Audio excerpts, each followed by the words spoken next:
Baik, Assalamualaikum warahmatullahi wabarakatuh. Waalaikumsalam warahmatullahi wabarakatuh. Waalaikumsalam warahmatullahi Coba wabarakatuh. dibesarkan, Nak, volumenya.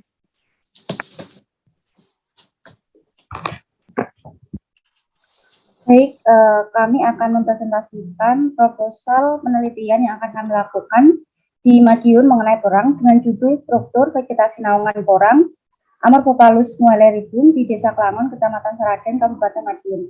Kelompok kami terdiri atas Riza Nancy M, Dewi Sulastri, dan juga Mira Nisa.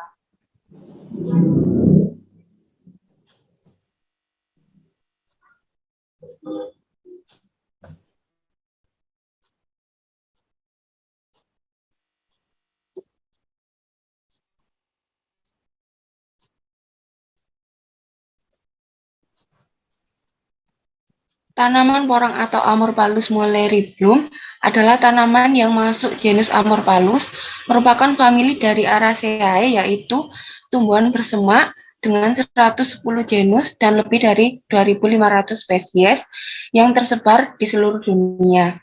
Namun, distribusi dari famili ini sebagian besar berada di negara tropis, yaitu Asia dan Afrika. Porang merupakan tanaman umbi yang memiliki kemiripan dengan suwak, walur, dan iles-iles. Yang membedakan porang adalah pada bagian bulbil yang letaknya pada cabang dan ketiak daun. Porang dapat tumbuh hingga 1,5 meter yang dipengaruhi oleh umur dari tanaman dan kesuburan tanah. Porang menghasilkan bunga besar pada bagian terminalnya dengan berbentuk oval memanjang dengan warna merah hingga coklat terang. Porang memiliki dua fase yang terdiri dari fase vegetatif, tumbuh daun dan batang semu, dan generatif, yaitu tumbuh bunga, majemuk, dan untuk penyerbukan. Porang adalah tanaman yang awalnya tumbuh secara liar di hutan sekunder dan di sekitar hutan primer, namun belum banyak dibudidayakan secara luas. Tanaman ini menjadi populer ketika seorang petani porang sukses menjadi miliarder dari hasil ekspor porang. Hal tersebut dikarenakan porang banyak digunakan untuk bahan baku industri di beberapa negara seperti Jepang dan Cina. Selain digunakan sebagai sumber karbohidrat dengan diolah menjadi berbagai produk pangan, porang juga digunakan sebagai bahan pembuatan obat, kosmetik, dan bahan perekat. Oleh karena itu, porang mulai banyak dibudidayakan oleh masyarakat untuk meningkatkan perekonomian dengan bertanam porang. Salah satu desa yang berhasil membudidayakan porang adalah Desa Klangon yang terletak di Madiun. Desa Klangon merupakan desa yang termasuk dalam wilayah Kesatuan Pemangkuan Hutan atau KPH di Kecamatan Seradan. Desa ini secara geografis terletak pada 4 derajat sampai 45 derajat bujur timur dan 7 derajat 42 derajat lintang selatan. Desa tersebut memiliki ketinggian kurang lebih 500 meter di bawah permukaan laut. Dengan tanah subur, gembur, berpasir, liat, dan gembur. Desa Klangon terbagi menjadi 4 dusun dengan luas wilayah lembaga masyarakat desa hutan sebesar 13.867 hektar. Sebagian besar masyarakat desa Klangon bertanam tanaman porang sebagai tanaman penunjang yang ditanam di bawah naungan pohon jati, sonokeling, dan mahoni atau dikenal dengan sistem tumpang sari yang fungsinya adalah untuk menghambat sinar matahari. Next.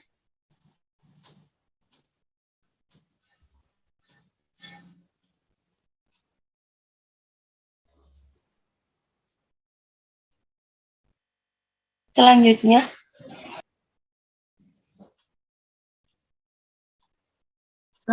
yaitu rumusan masalah dari penelitian ini. Yang pertama, apa saja jenis tanaman porang yang ditanam di area wisata porang Desa Klangon, Kecamatan Seragen, Kabupaten Madiun. Kemudian, apa saja tanaman penanggung tanaman porang di area wisata porang Desa Klangon, Kecamatan Seragen, Kabupaten Madiun.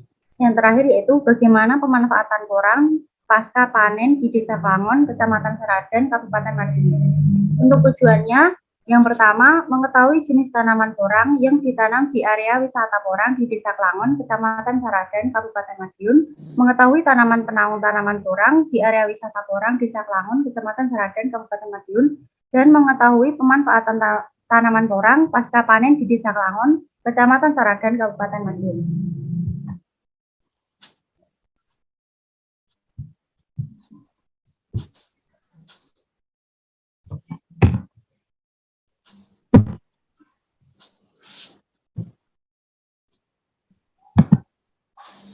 Kemudian yang selanjutnya yaitu untuk lokasi dari penelitian yaitu di Desa Klangon, Kecamatan Saradan, Kabupaten Madiun yang dilaksanakan pada bulan September sampai dengan Oktober tahun 2022. Untuk batas wilayah Desa Klangon, sebelah utara yaitu Kabupaten Bojonegoro, kemudian bagian selatan yaitu KPH Madiun, bagian barat yaitu KPH Ngawi, dan juga timur yaitu KPH Nganjuk. Untuk tanaman sela atau penunjang yang ditanam di Desa Klangon seperti iles-iles dan juga tanaman palawija seperti jagung, kedelai, dan juga ketela pohon. Desa Klangon sendiri terdiri dari 4 dusun, yaitu Dusun Klangon, Tempol, Bandungan, dan juga Pohulung. Untuk jumlah penduduknya berjumlah 3.491 orang yang terdiri atas 1.768 laki-laki, 1.723 perempuan, dan juga terdiri dari 27 RT dan 4 RW. Kemudian ada 1.161 kepala keluarga. Untuk mata pencarian atau profesi dari masyarakat di Desa Klangon, sebagian besar bermata pencarian sebagai petani dengan bercocok tanam, kemudian sebagai pedagang porang, dan juga pengolah umbi porang. Berikut merupakan area studi dari penelitian di Desa Klangon yang ditunjukkan dengan warna biru. Selanjutnya yaitu penentuan plot dan juga sampling. Untuk luas area penelitiannya ditentukan 10% dari luas keseluruhan lahan. Lalu plot dibuat sebesar 5 kali 5 meter kuadrat. Skema plot yang akan dibuat ditunjukkan pada gambar, di mana bagian tengah merupakan tanaman porang dan juga bagian yang berwarna bagian lingkaran putih merupakan tanaman penanggung. Untuk selanjutnya yaitu sampling vegetasi. Jadi sampling yang telah dilakukan di area pengamatan ini tepatnya di Desa Klangon, plot yang telah ditentukan dan dipilih sebagai lokasi pengamatan ditandai menggunakan software GPS esensial di smartphone sehingga didapatkan titik koordinat dan dari area tersebut. Selanjutnya data koordinat tersebut akan digunakan dalam pembuatan peta persebaran tanaman. Selain itu, faktor abiotik juga diukur berupa suhu dan kelembapan. Next.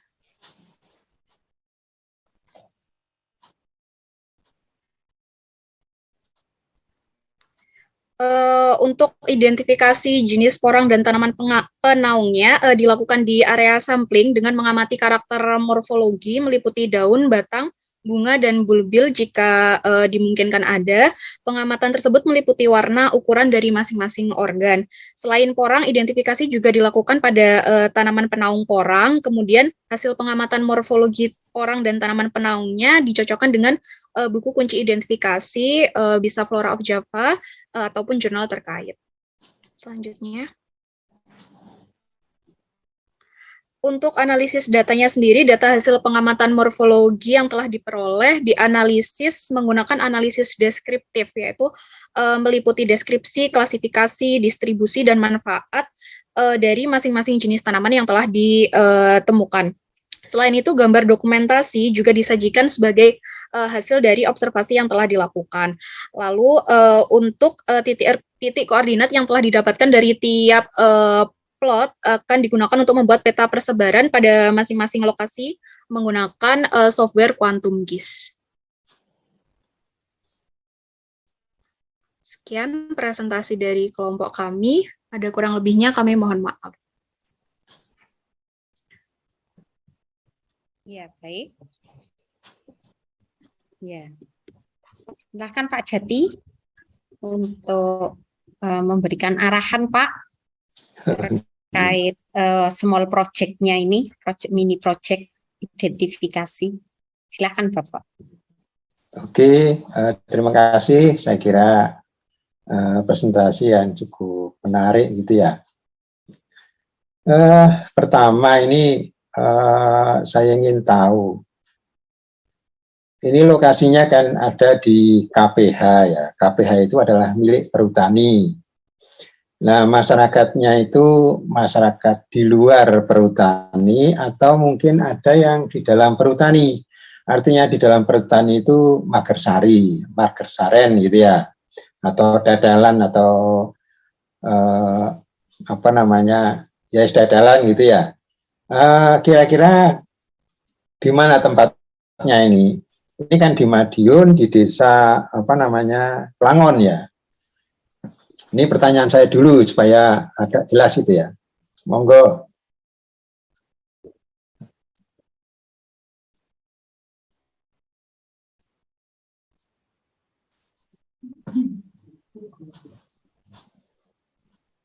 Mungkin Mbak Dewi atau Mbak Mira, kira-kira ketepatan lokasi untuk riset itu, apakah itu di desa, apakah ada desa di dalam perhutani gitu ya.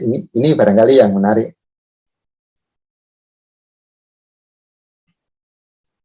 Mungkin belum tahu ya. Kalau belum tahu mungkin intinya di desa Klangon gitu aja ya. Iya, mohon maaf. Ya, mohon maaf Pak, karena kita belum sempat sampling ke sana karena lokasi yang mungkin cukup apa ya, jauh jika dijangkau dari Malang, sehingga sampling akan kami lakukan sekaligus dengan pengamatan insya Allah di minggu ini. Oh, jadi belum langsung di lapangan ya, jadi belum tahu. Ya, belum Pak, karena mengingat jaraknya. Karena KPH itu biasanya di luar itu memang desa ya. Kemudian di dalam itu kadang-kadang ada RT yang hidupnya itu di dalam perhutani gitu ya. Nah, memang dia mengelola atau membantu masyarakat tentang apa namanya, penanaman kayu jati gitu ya, kayu jati yang masyarakat itu dipersilahkan untuk menanam porang gitu ya. Oke, nanti mungkin bisa di apa namanya, pada waktu di sana itu mungkin ditanyakan gitu ya. Kemudian yang kedua itu porang ya. Porang itu kan istilahnya marga gitu ya. Amorphopalus. Nah, dari latar belakang ini kira-kira ada berapa jenis porang yang ditanam di sana? Untuk mengetahui, kan proposal itu harus jelas gitu ya. Harus jelas bahwa di sana itu menurut beberapa literatur itu mungkin satu jenis saja atau beberapa jenis. Monggo silahkan kalau Mbak. Atau mungkin belum. Atau mungkin ada informasi dari mungkin Bu Rodi kan sudah banyak kerja di sana ya. Informasi ini dilihat dari literatur atau dari informasi masyarakat gitu ya. Kira-kira bagaimana Mbak Wiratun? Ada? Kalau dari kami, mohon maaf untuk izin menjawab Pak, kalau dari kami kemarin membaca dari beberapa jurnal yang dilakukan pengamatan porang di desa Klangon ini, dia dari Amorphopalus moelleri Pak. Ya, berarti kan kita sudah membayangkan tahu, oh ini di sana itu banyak mulri ya, walaupun nanti pada waktu kita mengambil sampel primer itu sudah oke gitu ya. Nah, yang ketiga itu untuk identifikasi ya. Identifikasi memang kita perlu nanti membuat apa namanya itu peta gitu ya, peta. Kemudian tentunya membawa GPS ya, GPS ketinggian tempat dan sebagainya itu untuk mendukung dasar identifikasi. Kemudian mungkin dari masyarakat juga menanyakan fungsinya untuk apa itu nanti ya. Kalau kita menulis tulisan itu tentang identifikasi harus tahu manfaatnya gitu ya. Manfaat dari mulri itu apa saja, bisa digunakan untuk apa saja, itu ada catatan use-nya gitu ya.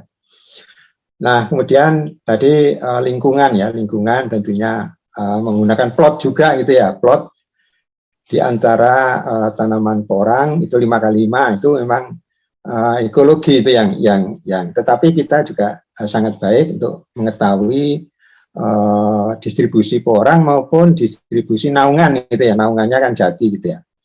Kemudian faktor lingkungan yang lain tanah ya, tanah mungkin sangat terpengaruh.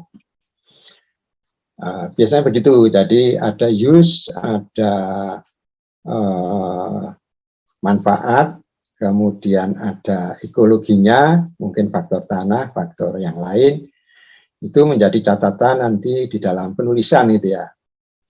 Nah, kemudian yang utama itu identifikasi ya, identifikasi tentunya kita mengambil sampel, apakah nanti mengambil sampel itu di sana mau dibuat herbarium atau mau dibuat voucher itu ya. Karena kalau kita tidak membawa itu nanti kalau di lab, loh, itu nanti kalau ada kesalahan kita bingung juga itu ya. Kalau kita mengambil sampel, itu bisa dibawa ke lab untuk kita uji lagi gitu. Nah, identifikasi di lapangan itu kita memang tidak sedalam mungkin gitu ya kalau di lapangan. Tentunya warna, kemudian bentuk, daun, bunga, buah barangkali ada ya, itu bisa dibawa supaya nanti kita di lab itu tidak bingung gitu ya. Tidak masalah apa-apa. Jadi di sana itu harus membawa buku yang namanya ya buku catatan atau sering dikatakan sebagai collector book. Ya, collector book itu mencatat semua informasi yang ada di sana.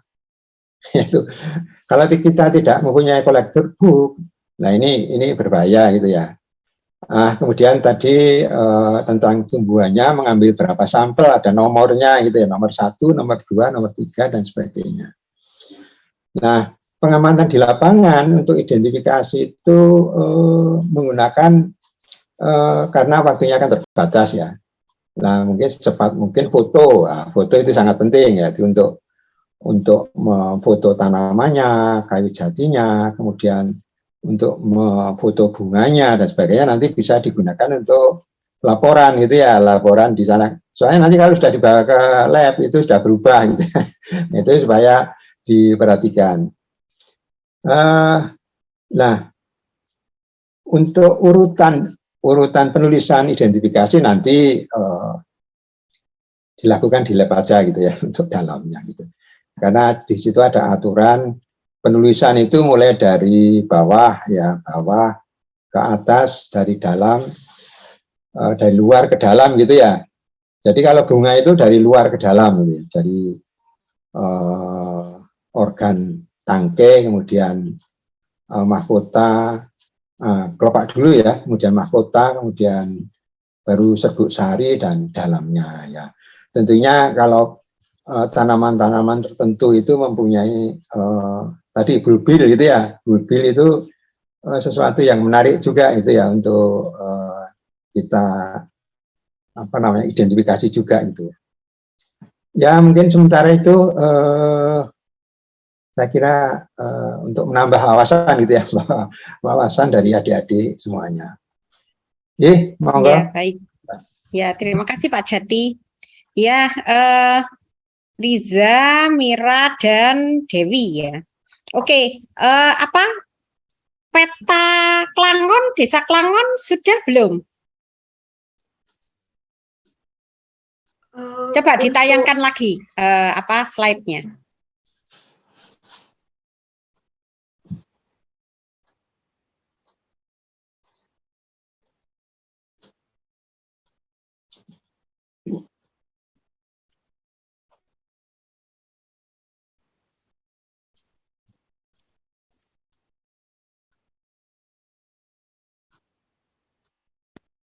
Ya, jadi peta kawasan ya.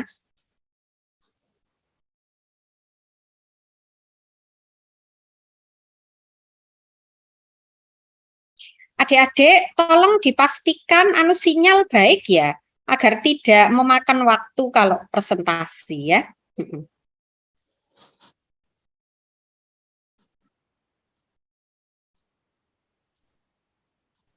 Ya. Nah, ada hal peta ya yang paling penting. Ini skala. Oke, mana Klangon?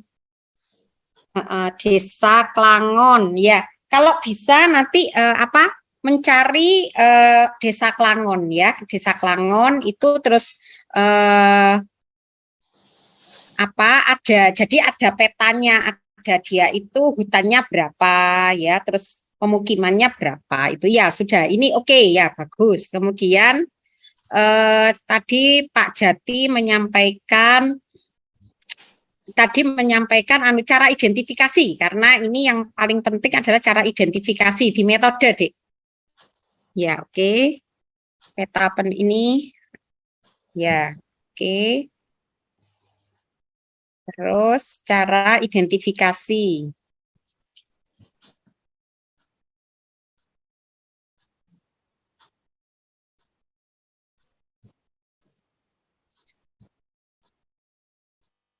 Cara identifikasi menggunakan apa? Belum ditulis. Kalau untuk identifikasinya menggunakan buku Flora of Java, tapi kalau untuk orangnya sendiri mengacu dari jurnalnya Agung Sedayu. Ya, oke. Bu Rodi menyarankan untuk ke Jansen saja. Kalau Agung Sedayu itu dia terlalu detail ya. Nanti Bu Rodi menyampaikan kalau ini agar bisa dibedakan dengan Amorphophallus lain ya, pakai Agung boleh, Agung Sedayu boleh ya, pinter. Terus yang satu jangan sampai ditinggalkan, itu bukunya Jansen ya, di Prosea, Dek ya. Di Prosea ya, di Prosea. Jadi Prosea, terus Prosea itu termasuk yang bagus, jangan Flora of Java. Jangan menggunakan Flora of Java ya, karena Bu Rodi tahu kalau yang di Flora of Java kurang valid ya. Jadi pakai Prosea ya, Jansen, terus pakai Ayu Sedayu boleh ya, Agung. Pakai Agung Sedayu boleh, terus ditambah Sumarwoto ya, jurnalnya Sumarwoto. Oke, terus kemudian tahap-tahapnya ini terakhir, tahap-tahapnya tidak ada. Terus ini tadi bukan, ini analisis. Oke, nanti yang identifikasi sebagaimana yang Bu Rodi kemarin sampaikan ya, ada pakai flora, terus tapi kan ini tidak hanya kan tidak identifikasi porang saja, kan identifikasi tanaman-tanaman sekitarnya dan tanaman penaungnya belum, nanti ditambahkan ya. Jadi itu terus menggunakan planet boleh, planet dipakai boleh untuk awal ya, tapi tidak bisa dipakai sebagai acuan, dia hanya penolong. Planet dipakai untuk penolong ya, penolong, kemudian nanti diverifikasi dengan buku-buku flora ya. Untuk porang apa yang Bu Rodi sampaikan tadi, Sumarwoto, Agung Sedayu sama Jansen. Tapi kalau untuk tanaman sekitarnya itu tidak bisa, harus menggunakan flora ya, Flora of Java ya, atau Flora Malaysiana ya, atau boleh ini deh buku hutan itu tanaman-tanaman hutan ada flora hutan ada, berarti lupa sampai ada bukunya kok itu ya. Terus kemudian tadi Pak Jati mengatakan dokumentasi ya, jadi cara mendokumentasikannya, jadi menggunakan foto ya, jadi mendeskripsikan, menggambar. Terus itu dokumentasi, terus kemudian memfoto, ya, kemudian herbarium, ya, 3 itu, ya adik-adik. Oke, nanti ditambahkan ya di proposal. Ya, baiklah. Ya, terima kasih untuk kelompok porang. Ya, untuk selanjutnya Bu Rodi panggil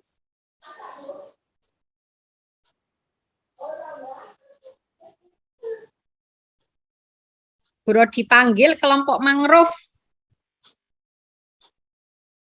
Kelompok mangrove.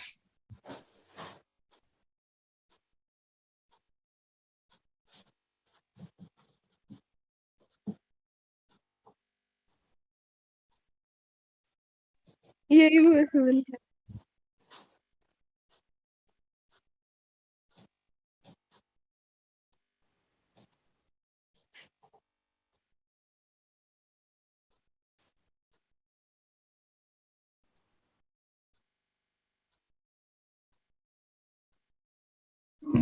Baik, Assalamualaikum warahmatullahi wabarakatuh.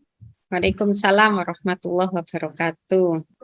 Baik, di sini kami akan mempresentasikan proposal penelitian kami yang berjudul Struktur Komunitas Vegetasi Mangrove di Kebun Raya Mangrove Gunung Anyar, Kota Surabaya.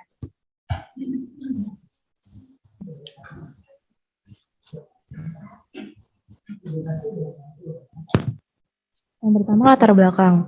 Indonesia dikenal dengan pertumbuhan tanaman mangrove yang subur.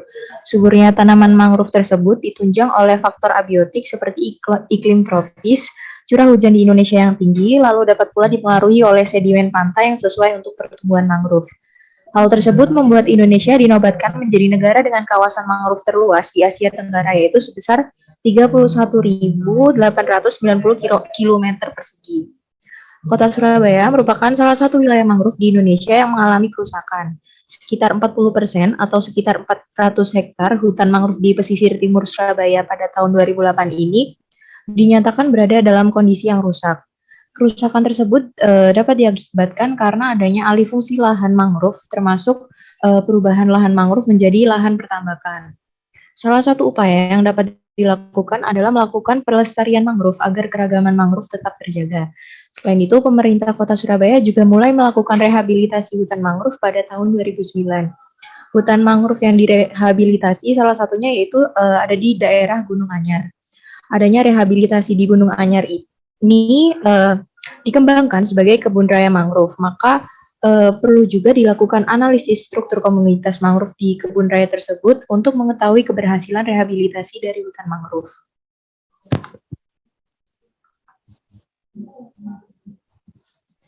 Baik, untuk selanjutnya rumusan masalah yaitu bagaimana struktur komunitas mangrove berdasarkan data LBDS dari kategori umur yang meliputi semai, pancang, dan tiang di Kebun Raya Mangrove Gunung Anyar, Kota Surabaya. Dan untuk tujuannya sendiri yaitu untuk menganalisis struktur komunitas mangrove berdasarkan data LBDS dan densitas antar umur yaitu semai, pancang, dan tiang di Kebun Raya Mangrove Gunung Anyar, Kota Surabaya.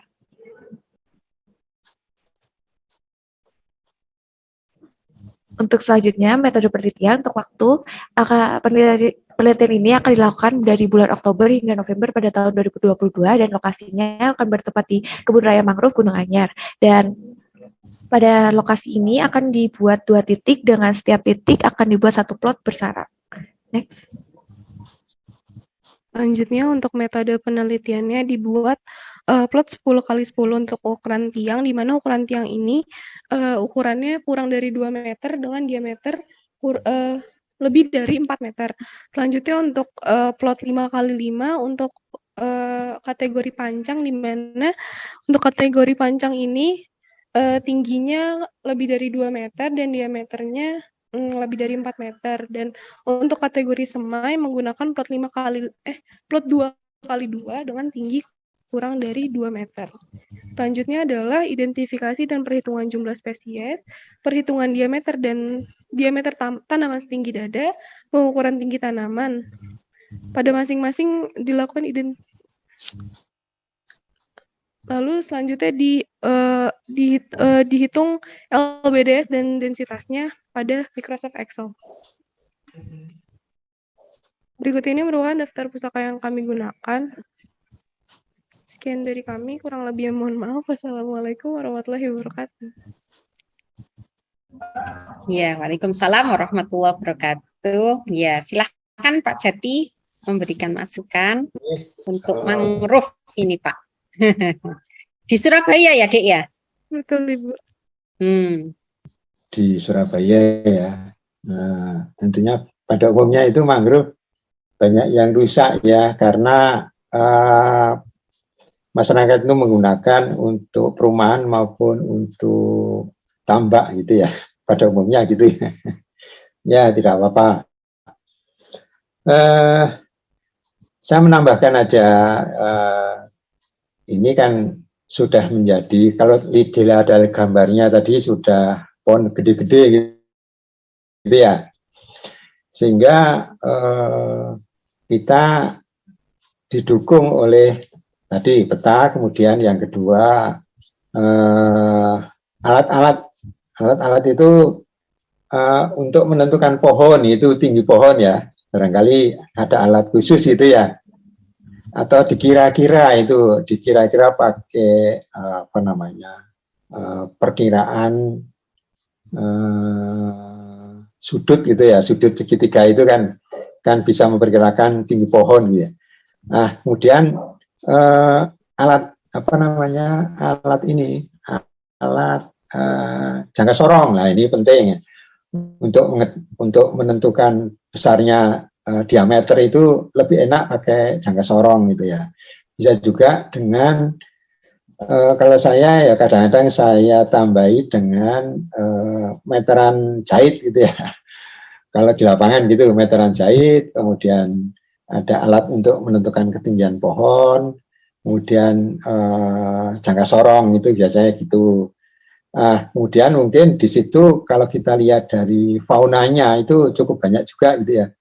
Ada catatan yang penting, misalkan ada ikan-ikan yang aneh-aneh gitu ya, ikan, kemudian kepiting dan sebagainya. Kadang-kadang ada monyetnya juga gitu ya. Nah, itu menjadi catatan penting. Nah, kalau identifikasi jenisnya, pada umumnya untuk mangrove itu tidak terlalu banyak gitu ya, tidak terlalu banyak. Nanti adik-adik bisa menggunakan buku apa ya itu yang dibantu buku Baker juga tidak masalah ya. Atau mungkin hasil-hasil penelitian terdahulu. Biasanya anak-anak S1 itu sudah pernah mengidentifikasi mangrove gitu, kelihatannya begitu. Sudah Pak, ini soalnya mereka kena pandemi itu loh Pak. Jadi tidak pernah kita ajak ke lapang. Oh. Iya Pak, ini kasihan 2019. Ya. Mungkin nanti ada beberapa mahasiswa yang penelitiannya itu Pak Bagio itu sudah ke arah mangrove gitu ya. Jadi mungkin bisa dicari apa namanya? Belajar sendiri apa? Ya, itu jenisnya, karena jenisnya tidak lebih dari 50 gitu kelihatannya gitu ya. Tidak lebih. Ya. Ya, itu sudah banyak Pak, 50 itu. Terutama ya tentang Rhizophora. Rhizophora itu kan terdiri dari beberapa jenis, kemudian Bruguria itu beberapa jenis. Ya. Api-api, paling yang depan-depan itu tanamannya gitu-gitu gitu ya. Ya nanti sebetulnya spesimen herbarium juga ada kalau mau lihat awal-awal gitu ya, khusus mangrove gitu ya, itu sudah ada juga gitu. Skripsi yang lalu itu mungkin bisa di ekologi kalau nggak itu Pak Bagio, saya kan uji gitu ya, cukup baik anunya jenis-jenisnya itu. Itu bisa di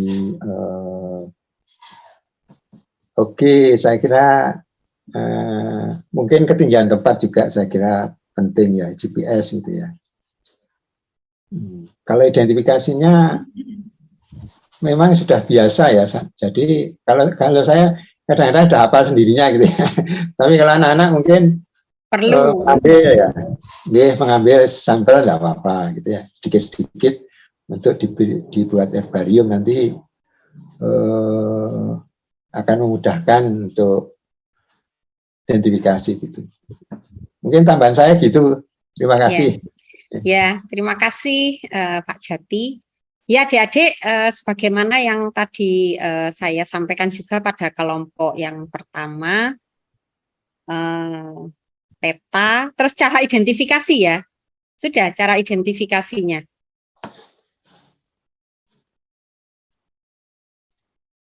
Nah, ini terus nanti ditambahkan herbarium. Ya, adik-adik ya. Brodi lupa. Alhamdulillah diingatkan Pak Jati ya. Jadi untuk apa membuat herbarium dan untuk dokumentasi itu ya foto dan herbarium. Kemarin yang kita bicarakan, yang kita bahas adalah deskripsi ya, masih deskripsi ya. Ya, oke. Ya, nanti di apa ya ditambahkan seperti tadi ya, Adik-adik ya. Coba Bu Rodi lihat peta lokasi.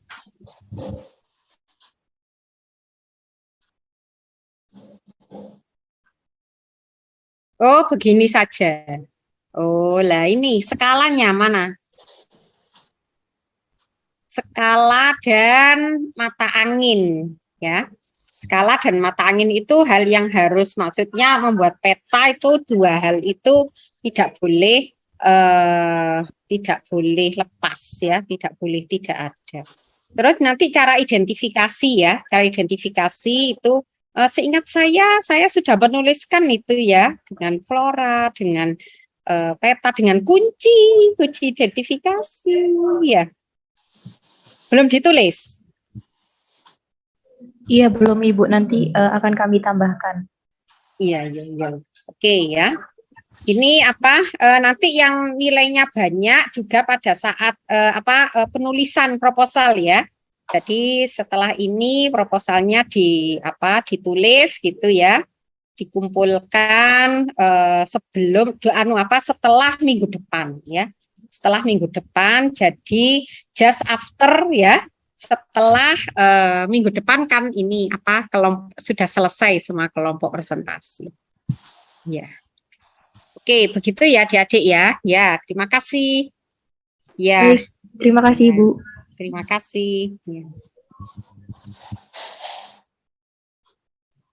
Ya, untuk selanjutnya ya, Bu Rodi tanya, ini yang kelompoknya Dewi Krisnawati apa ininya, tanaman objeknya? Izin menjawab Ibu, untuk kelompok Dewi Krisnawati apel. Apel. Ya, Ibu. Terus kalau Afif? Kelompoknya Afif dan Raihan apa?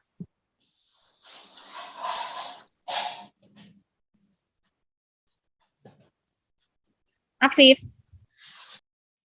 Raihan. Palem ya?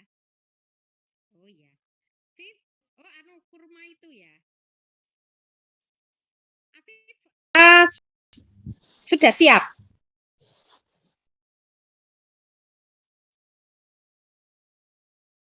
Presentasi. Afif dan Raihan siap tidak? Mohon maaf, sudah siap.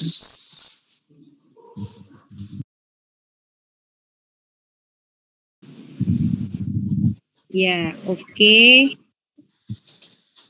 Oh, Palem ya, Afif Palem. Ya, mana ini? Belum ada respon. Kalau begitu, Bu Rodi ingin mendengar yang bawang merah. Az-Zahra dan Maf'ulisa. Siap? Zahra dan Maf'ulisa? Iya, tentang bawang merah.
Oke.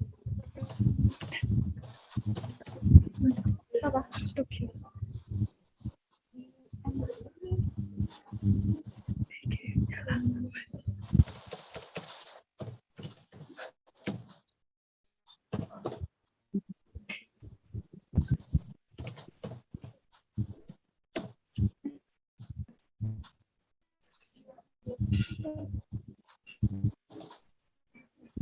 Ya, mohon maaf atas kendala yang terjadi. Saya mulai. Assalamualaikum warahmatullahi wabarakatuh. Selamat siang, Bu Waalaikumsalam Rodi, Pak Jati, warahmatullahi dan wabarakatuh. teman-teman sekalian. Ya. Di sini saya Azhara Aulia Safira dan rekan saya.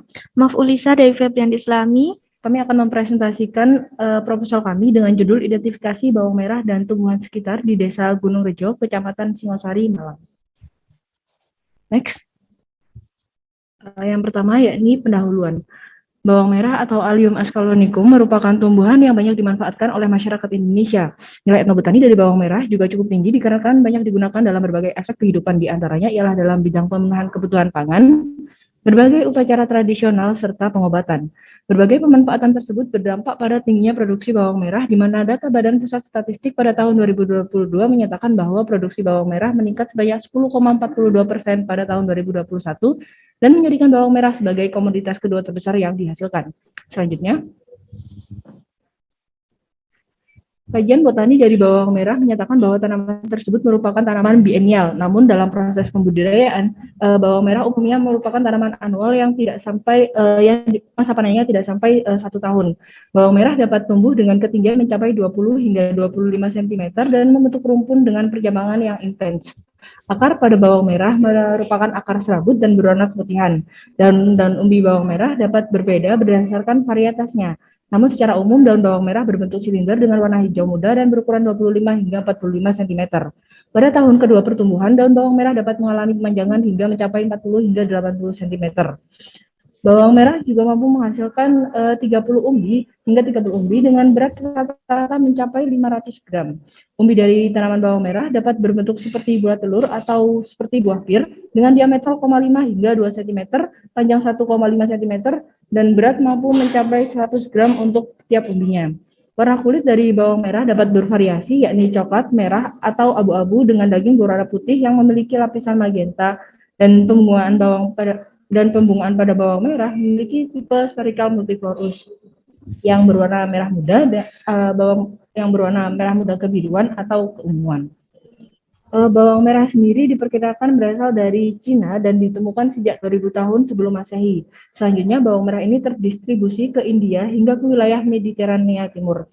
Pada abad ke-12, bawang merah dibawa oleh tentara Perang Salib hingga ke Eropa, dan saat ini bawang merah ini telah terdistribusi luas dan banyak dibudidayakan di benua Amerika, Eropa, dan Asia. Untuk klasifikasi dari bawang merah secara umum dapat dilihat pada slide selanjutnya.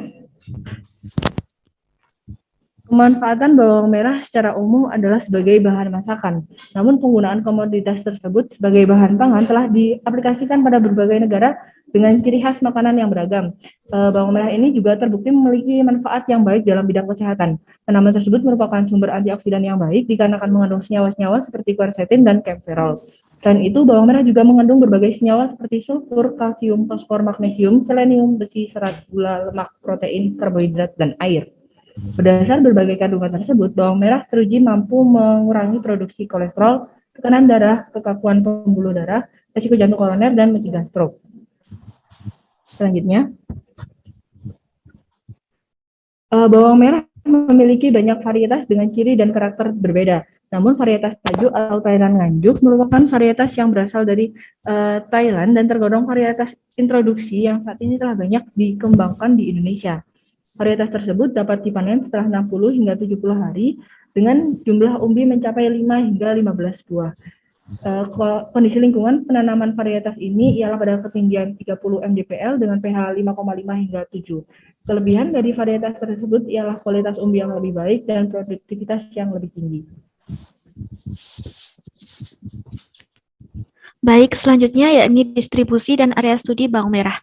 Di Indonesia, khususnya Jawa Timur, terdapat 4 kabupaten terbesar penghasil bawang merah, yaitu di Kabupaten Nganjuk, Probolinggo, Kediri, dan Malang. 4 kabupaten tersebut memproduksi berbagai varietas bawang merah termasuk varietas Tajuk. Varietas Tajuk tersebut telah didistribusikan ke berbagai daerah di Indonesia. Pada penelitian ini, area studi berupa kebun bawang merah varietas Tajuk di Desa Gunung Rejo, Kecamatan Singosari, Singosari, Kabupaten Malang. Wilayah Kecamatan Singosari memiliki luas wilayah 14.876 hektar. Desa Gunung Rejo sendiri memiliki luas wilayah 930 hektar dan banyak ditanami tanaman hortikultura. Di sekitar lokasi kebun bawang merah yang dikaji, terdapat beberapa tanaman lain seperti cabai rawit, krokot, bayam, rumput jarici, cebungan, patikan kebo, tanaman purple milkweed, dan juga kremah air. Next. Rumusan masalah yang terdapat pada penelitian ini yakni bagaimana identitas ilmiah bawang merah dan tumbuh-tumbuhan di sekitar bawang merah. Sedangkan untuk tujuan penelitian kali ini yaitu untuk menentukan identitas ilmiah bawang merah dan tumbuh-tumbuhan di sekitar bawang merah di Desa Singosari, di Desa Gunung Rejo, Singosari. Next. Untuk selanjutnya yakni metode. Dan berikut merupakan profil dan gambar area studi yang kami gunakan sebagai acuan. Jadi untuk lokasi sendiri terletak di Desa Gunung Rejo, Kecamatan Singosari, Kabupaten Malang. Dan ini merupakan area sawah dan perkebunan sayur. Jadi untuk areanya sendiri merupakan area persawahan yang ditanami oleh berbagai tanaman sayur-sayuran seperti itu. Selanjutnya mengenai plot. Pada penelitian kali ini dibuat 3 plot dengan ukuran 1 kali 1 meter persegi. Penelitian ini dilaksanakan pada pagi hari pukul 9.30 sampai 11 waktu Indonesia bagian Barat pada area perkebunan bawang merah dengan luas area 80 meter persegi. Next. Selanjutnya yakni metode identifikasi. Identifikasi dilakukan melalui pengamatan dan pengukuran sampel tanaman bawang merah. Pengukuran tersebut meliputi panjang akar, panjang batang, diameter umbi, panjang daun, dan jumlah daun yang dilakukan menggunakan alat ukur. Selain parameter kuantitatif tersebut, pengamatan kualitatif seperti warna daun, akar, umbi, dan kulit umbi juga diamati. Dalam mengidentifikasi tanaman yang tumbuh di sekitar bawang merah, terlebih dahulu dituliskan nama daerah dari tanaman tersebut. Bagi tanaman yang tidak diketahui, tanaman akan diidentifikasi sementara menggunakan aplikasi Planet. Keseluruhan proses identifikasi didokumentasikan dan dilakukan perbandingan literatur berdasarkan buku acuan dan publikasi ilmiah.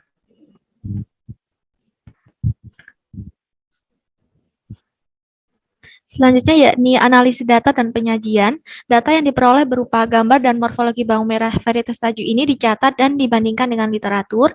Untuk data mengenai jumlah individu bawang merah setiap plot yang berbeda juga dihitung dan dibandingkan antar plotnya. Kemudian dibuat grafik untuk data berupa jenis spesies, klasifikasi, distribusi, dan manfaat tumbuh-tumbuhan di sekitar bawang merah dicatat dan juga dibuat dalam bentuk tabel. Next.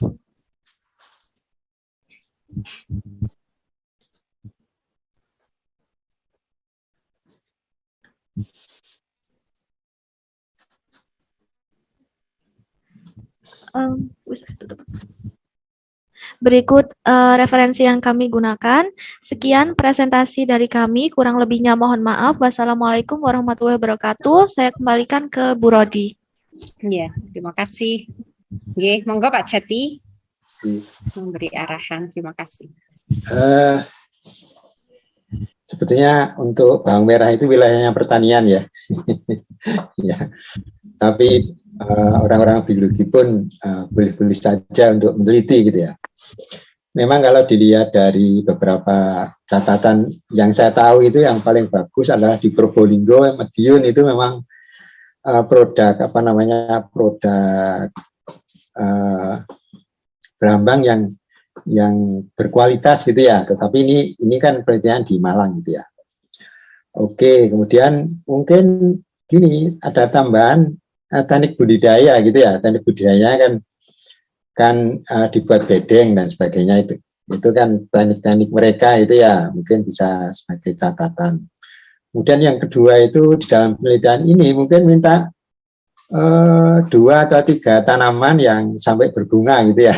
Ini kan tadi penjelasannya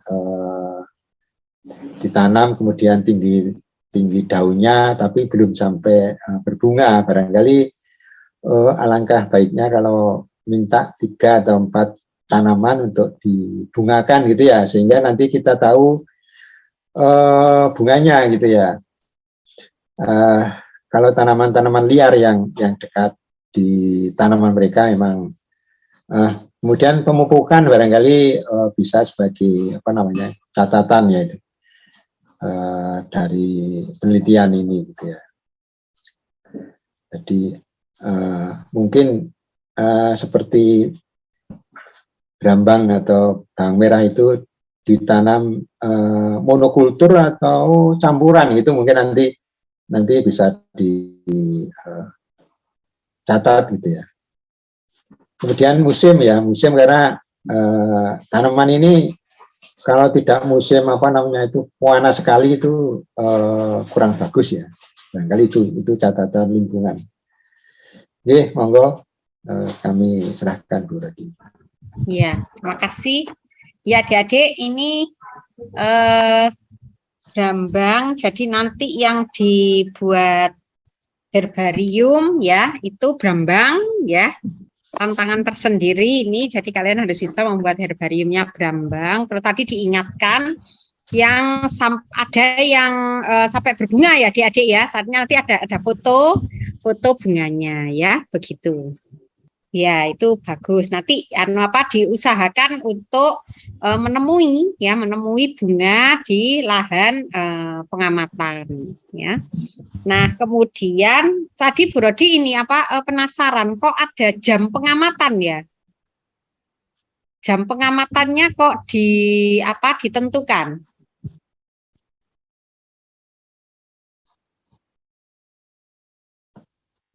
Ya, setelah ini mungkin.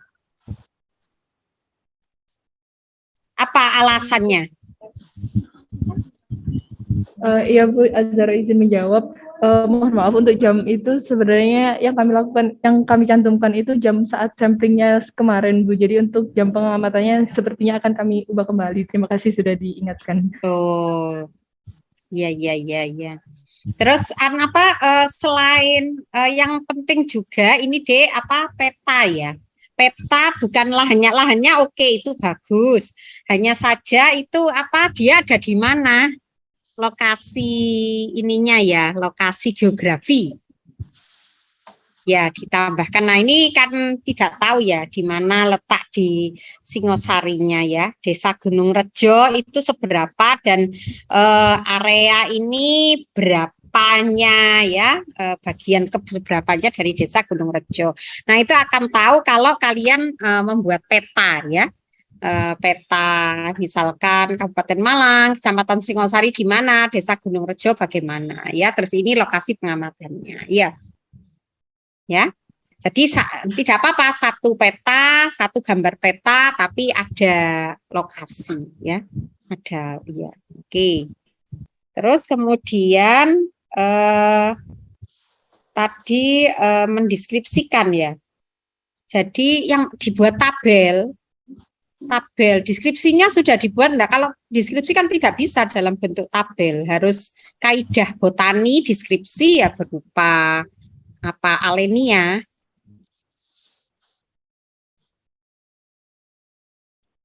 Yang analisis data ya. Nah, klasifikasi, distribusi nih kalian kan ini membuat ini, terus jangan lupa dokumentasi ya.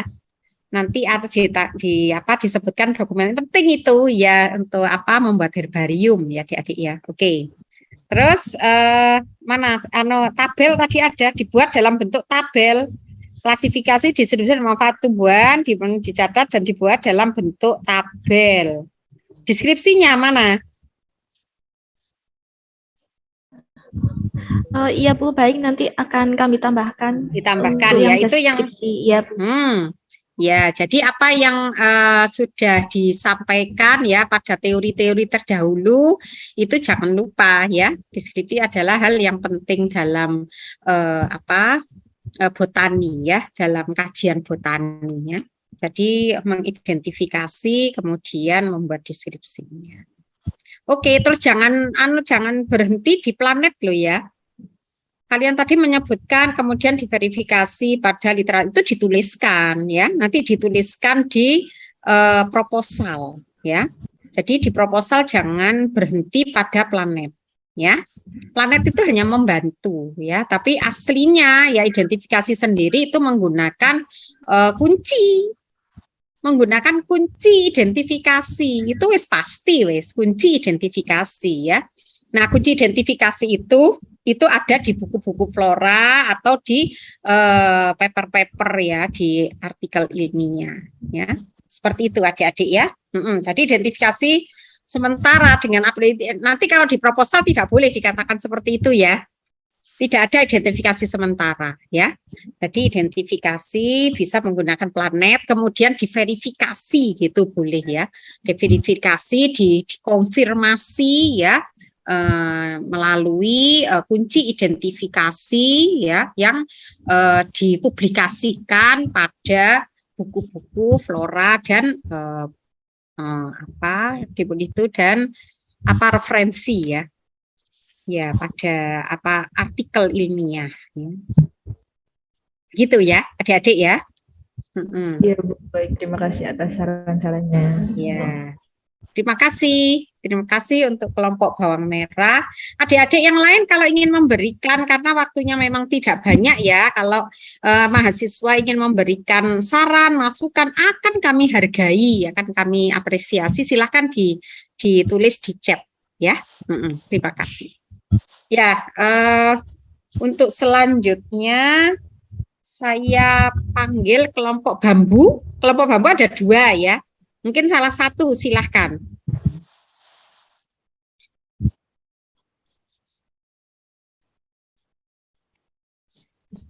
Baik, Ibu, kami izin share screen. Ya, silahkan. Ini kok beliut suaranya. Ya, Kasturi dengan siapa?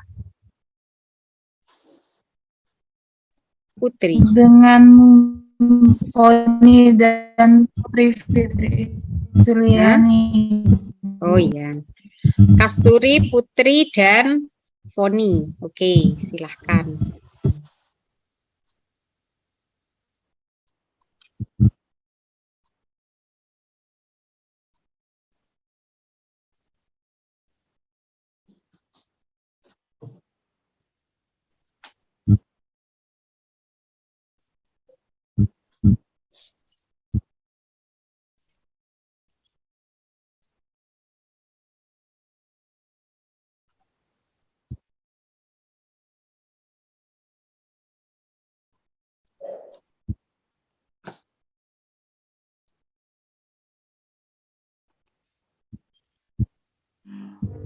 Iya, baik. Assalamualaikum warahmatullahi wabarakatuh. Waalaikumsalam warahmatullahi wabarakatuh. Kami akan mempresentasikan proposal kami dengan judul identifikasi bambu wuluh dengan nama Latin Schizotasium sp di Desa Dongko, Kabupaten Trenggalek. Berikut adalah anggota kelompok kami. Next slide.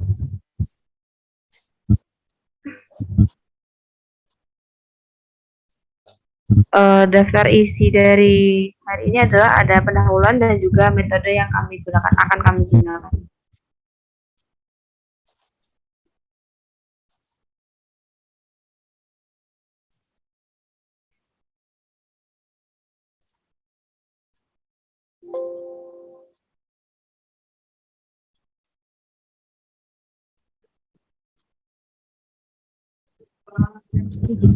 Saya Kasturi. Untuk pendahuluan terdiri atas tinjauan botani, distribusi dan area studi, serta isu dan masalah. Untuk objek takson yang kami pilih merupakan bambu.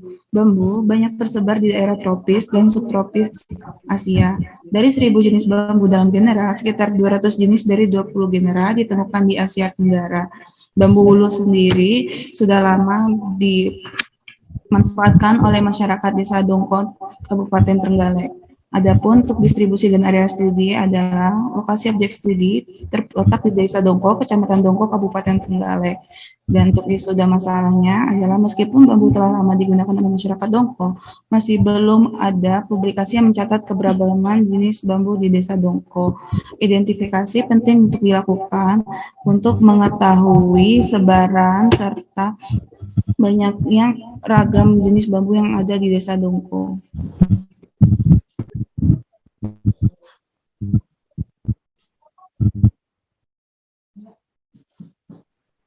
Saya Putri Firyani akan melanjutkan penjelasan mengenai rumusan masalah.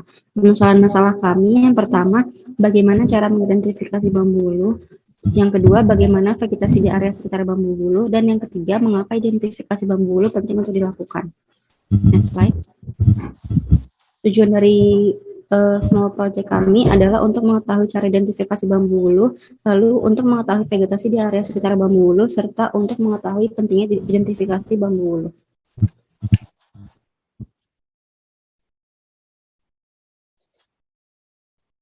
Selanjutnya adalah bagian dari metode. Kami melakukan penelitian di Desa Dongko, Kecamatan Dongko, Kabupaten Trenggalek, Jawa Timur.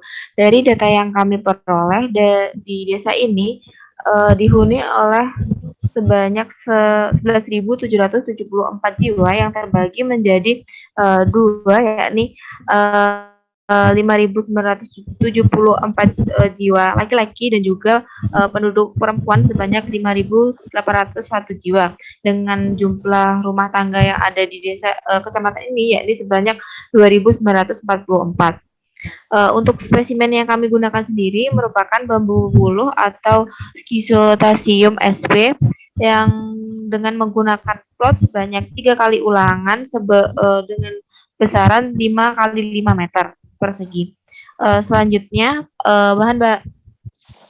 alat-alat yang digunakan untuk melakukan pengamatan ini atau penelitian ini mulai dari meteran, tali rafia yang digunakan untuk membuat plot, pasak, dan juga identikit, dan juga aplikasi Planlet yang kami gunakan untuk mengidentifikasi tanaman, dan juga kamera untuk mendokumentasikan tanaman di lapang. Pada gambar 1 terlihat ada peta wilayah Desa Dongko. Selanjutnya adalah langkah kerja. Pertama-tama dibuat plot terlebih dahulu di sekitar tanaman bambu dengan ukuran 5 kali 5 meter persegi. Plot dibuat dengan tali rafia dan pasak. Selanjutnya tanaman bambu diidentifikasi berdasarkan informasi yang tertera di identikit. Kemudian tanaman di sekitar bambu dilakukan identifikasi awal menggunakan planet sebelum nantinya akan dikonfirmasi kembali menggunakan publikasi yang ada. Berikutnya, sampel bambu dan juga tanaman di sekitarnya diambil untuk dianalisis lebih lanjut. Lalu dilakukan dokumentasi dan yang terakhir dilakukan analisis.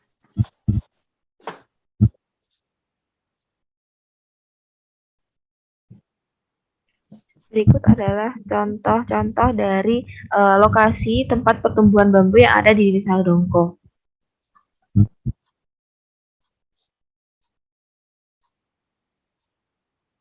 Berikut adalah daftar pustaka yang kami gunakan. Sekian presentasi dari kami. Bila ada kurang lebihnya mohon maaf. Wassalamualaikum warahmatullahi wabarakatuh.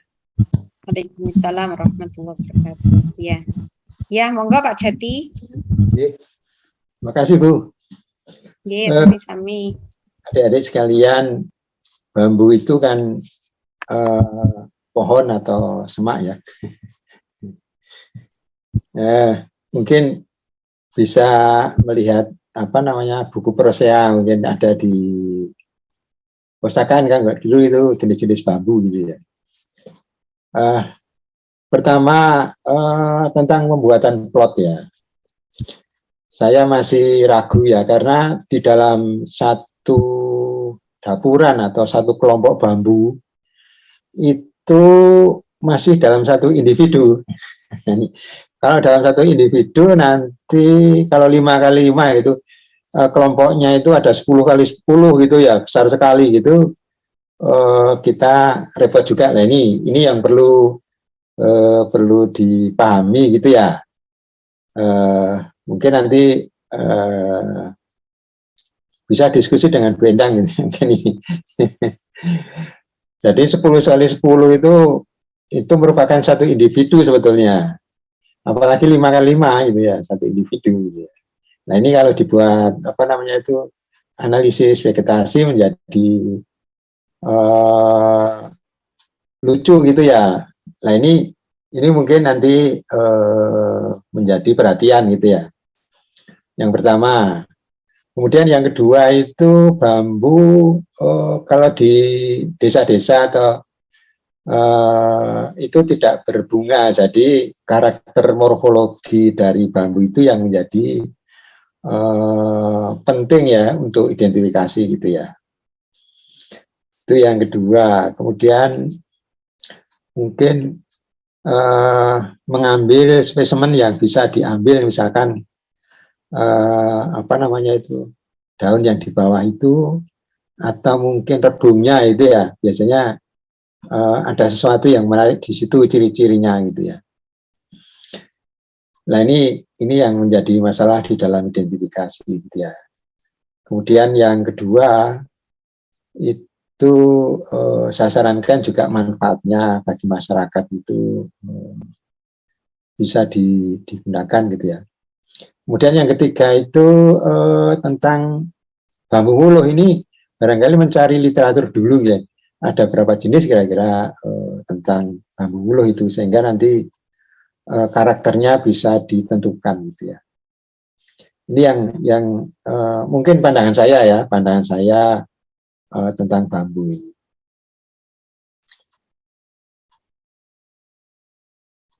Mungkin gitu Bu Rodi. Oh nggih, ya Pak. Terima kasih ya, adik-adik dicatat ya tadi. Tadi memang sudah disampaikan, kemudian kan belajar dari saran kami sebelumnya sehingga disampaikan untuk apa? Nah, peta wilayah Dongko kurang jelas. Ya, nanti diperjelas. Tadi apa yang paling penting kalau membuat peta? Skala Ibu dan mata angin.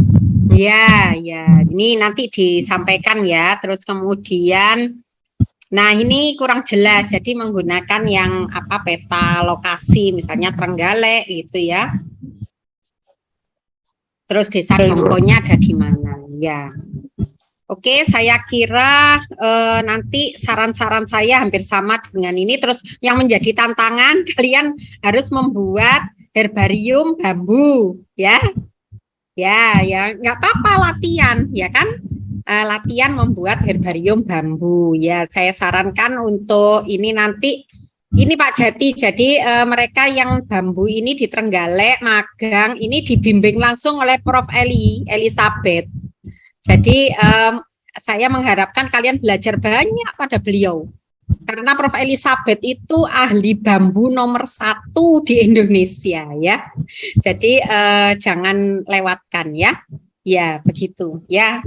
Terima kasih adik-adik. Ya terima kasih.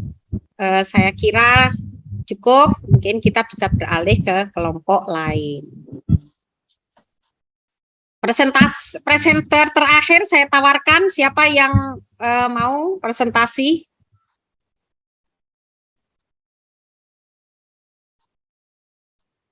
Yang merasa siap? Belum? Ya sudah, Bu Rodi panggil.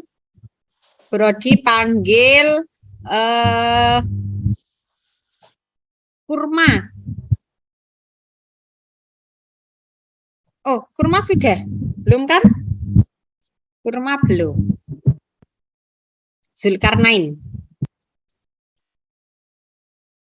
Ya Bu, izin share screen. Ya, silahkan.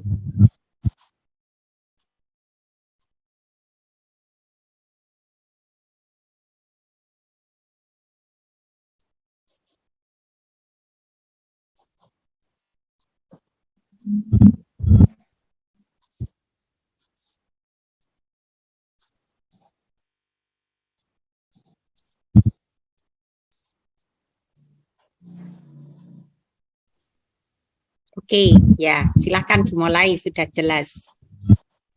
Ya, Assalamualaikum warahmatullahi wabarakatuh. Waalaikumsalam. Selamat siang, selamat pagi, selamat pagi menjelang siang ya. Saya dari kelompok Kurma akan mempresentasikan proposal field trip mata kuliah dari identifikasi tanaman yang berjudul studi keragaman vegetasi di wisata Kurma Kecamatan Sukorejo, Kabupaten Pasuruan, Jawa Timur. Nah, anggota dari kelompok ini saya sendiri yaitu Karena Nasbo dan teman saya nama Ayu Angga.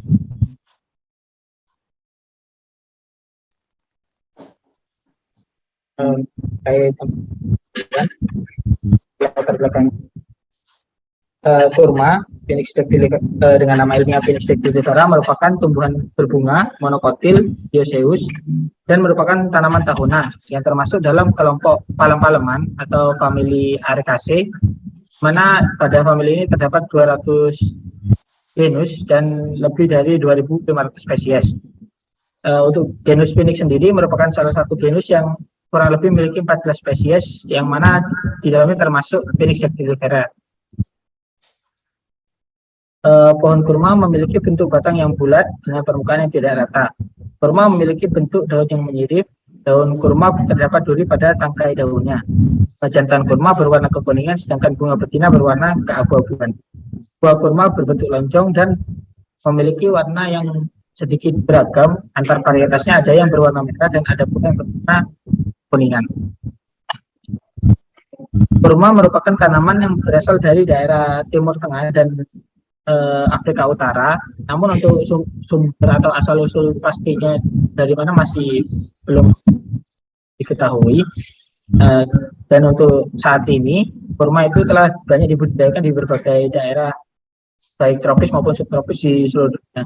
Misalkan seperti di Thailand, di Malaysia, di Amerika, dan ada juga di Indonesia seperti itu. Dan kalau untuk persebaran sendiri untuk di Indonesia itu ada beberapa di beberapa daerah seperti Pasuruan itu hanya sebagai wisata saja, yaitu sebagai wisata edukasi dan religi. Untuk pemanfaatan kurma sendiri, bagi tanaman yang banyak dimanfaatkan itu buahnya, karena diketahui buah kurma itu memiliki kandungan gizi yang beragam, yaitu protein dengan kisaran 2-6%, karbohidrat 40-88%, lemak, garam, dan mineral, serta vitamin dan juga serat. Pemanfaatan kurma sendiri telah dilakukan di berbagai bidang. Digunakan untuk mengatasi permasalahan kesehatan seperti pengobatan gangguan hati, diabetes, sembelit, diare, dan sebagai afrodisiak. Buah kurma dapat dikonsumsi sendiri atau dikombinasikan dengan bahan lain seperti asma, orang tanpa dan sebagai ekspektoran. Selanjutnya, masalah dari latar belakang yang telah disampaikan dapat tahu bahwasanya masalahnya yaitu yang pertama, apa saja varietas kurma Phoenix dactylifera yang ada di wisata kebun kurma Pasuruan. Yang kedua, apa saja spesies tanaman yang terintegrasi dan berada di sekitar tanaman kurma di wisata Pasuruan. Dan sendiri penelitian ini dilakukan bertujuan untuk mengetahui varietas kurma Phoenix dactylifera yang dapat ditemukan di wisata kurma Pasuruan dan mengetahui spesies tanaman kurma yang spesies tanaman lain yang teridentifikasi dan berada di sekitar tanaman kurma wisata kurma Pasuruan. Selanjutnya, metode.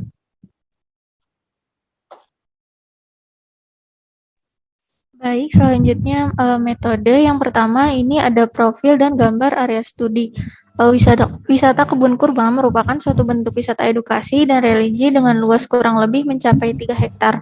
Wisata kebun kurma tidak hanya berisikan kebun kurma, namun juga menyediakan berbagai bentuk fasilitas lain berupa permainan anak dan penjualan produk. Wisata kebun kurma terletak di Dusun Karanglo, Desa Sukorejo, Kecamatan Sukorejo, Kabupaten Pasuruan, Jawa Timur. Next. Selanjutnya penentuan plot. Sampling akan dilakukan dengan menentukan 3 plot dengan luas 10 x 10 meter persegi. Kemudian identifikasi tanaman yang terdapat pada plot, yaitu tanaman kurma dan sekitarnya, masing-masing diidentifikasi yang mengacu pada buku Plant Systematics oleh M.G. Simpson. Kemudian analisis dan penyajian data. Spesies tanaman yang telah teridentifikasi dideskripsikan karakteristiknya secara lengkap disertai dengan foto atau gambar, diikuti dengan klasifikasi, distribusi, dan manfaat dari spesies tanaman tersebut. Next. Ya, cukup sekian dari kelompok kami, kurang lebihnya mohon maaf. Wassalamualaikum. Saya kembalikan ke Pak Jati dan Bu Rodi. Ya, terima kasih. Ya, silakan Pak Jati. Adik-adik sekalian, kurmanya bisa berbuah nggak ya? Ya permisi, saya juga izin jawab. Kalau dari yang saya amati kemarin sempat ke sana itu bisa Pak. Jadi ada beberapa pohon itu yang ada buahnya. Ya.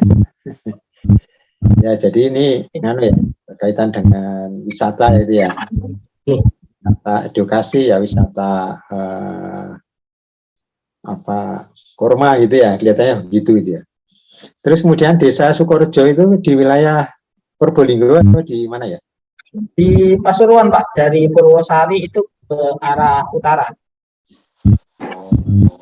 Arah utara Sukorejo ya. Oh, yang ke Pasuruan itu ya? Iya, Pasuruan Pak. Sukorejo ya, ya, saya ingat itu jalannya yang panjang itu ya. Oke.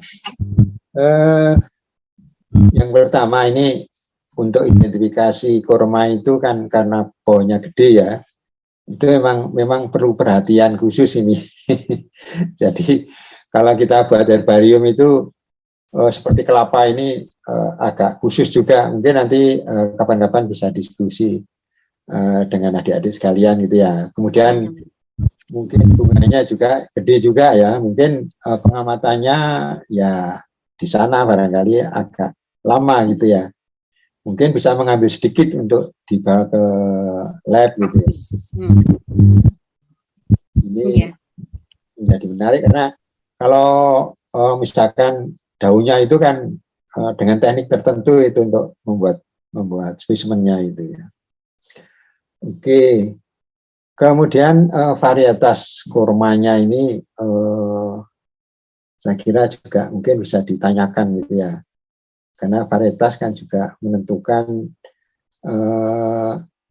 tanaman ini bisa hidup di Sukorejo gitu ya. Karena wilayah Arab itu kan wilayah panas gitu ya. Ini bisa ditanam tentunya jenis-jenis atau varietas tertentu gitu ya. Kelihatannya begitu gitu ya. Ini kalau bisa tumbuh bagus ini wah sangat menarik sekali, bisa untuk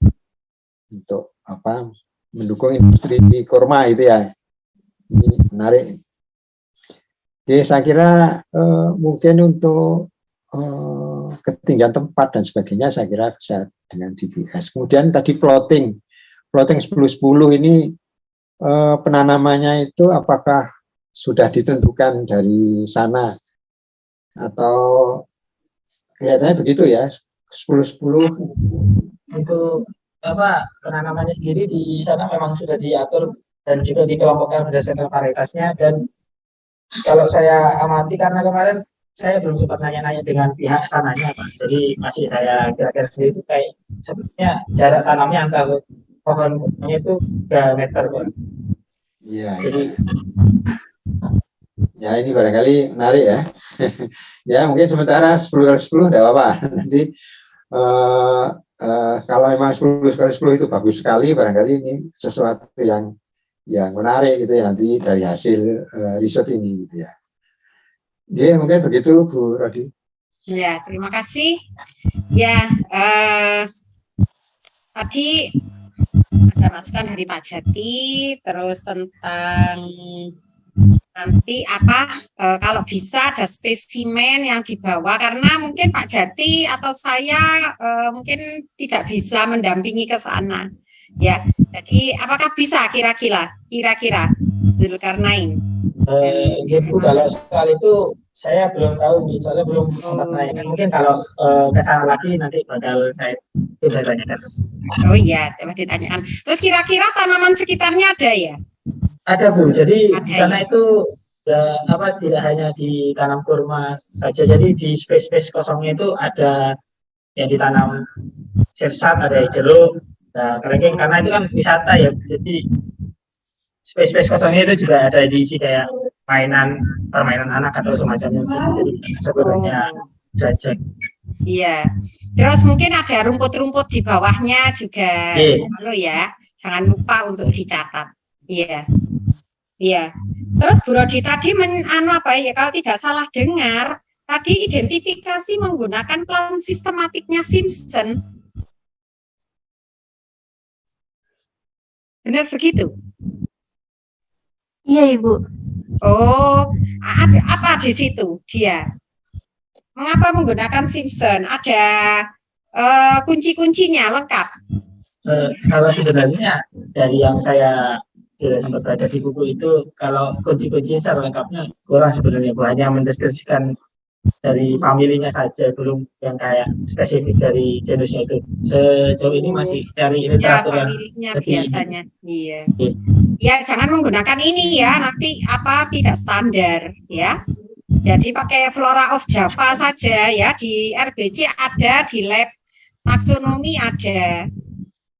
Ya, itu ya. Ya, tidak apa-apa, yang pertama menggunakan ini dulu planet, kemudian dikonfirmasi begitu. Iya.